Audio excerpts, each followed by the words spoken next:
Welcome everybody. I'm going to show you in this video really quickly and easily how to show and hide the bookmarks bar, so the bar along the top, in Google Chrome, in Microsoft Edge and in Mozilla Firefox as well. And if you can subscribe to the channel, that'd be fantastic. Like the video, put a comment.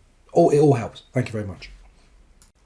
Okay, so let's show you. This here is the bookmarks bar. We're in Google Chrome at the moment, and this is the bookmarks bar. And the way to do it, using your keyboard, I told you this is quick and easy. Using your keyboard, Control, Shift, and the letter B for Bravo, all at the same time, and it hides it.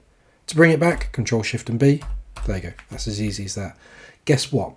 Let's do it now in Edge. Okay, so same again, I've got lots of them here, lots of bookmarks. Control Shift and B, hides them all, Control Shift and B. And guess what? It works for Mozilla Firefox as well. So Control Shift and B, Control Shift and B. That's how you do it. So Control Shift and B to hide and show your bookmarks bar.